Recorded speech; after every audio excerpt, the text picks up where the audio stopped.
মুসলমান না, আমরা নামাজ ছেড়ে দেওয়ার কারণে আমরা দিন থেকে খারেজ হয়ে যাচ্ছি। মুসলমান, আজ পুরা বিশ্বের দিকে তাকিয়ে দেখো, পৃথিবীর কোন রাষ্ট্রেও এমন বিধান নাই, পৃথিবীর কোন রাষ্ট্রেও এমন নীতি নাই এই ঘোষণাটা দিবে যে এই ঘোষণাটা আমার দেশে দেয়। যেমন বলে ধর্ম যার যার, উৎসব সবার। হিন্দুস্তানে এই স্লোগান নাই, কিন্তু আমার মুসলমানে আমরা এদেশে বলতেছি ধর্ম যার যার, উৎসব সবার।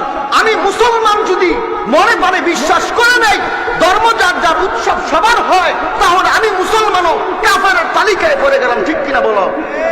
আমি মুসলমান যখন এই কথাটা স্বীকার করলাম ধর্ম যার যার, উৎসব সবার, হিন্দুর দুর্গাপূজা কোনোদিন আমি মুসলমানের উৎসব হতে পারে না।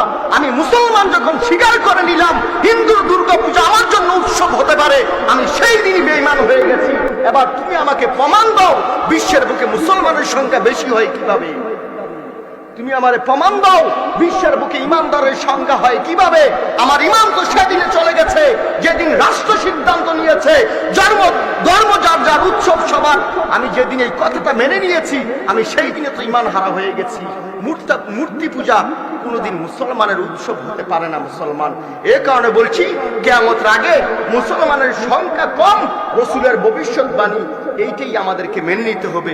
মুসলমান, আজ দুঃখ লাগে আমরা নামাজ ছেড়ে দিতে ইমান হারা হয়ে যাচ্ছি।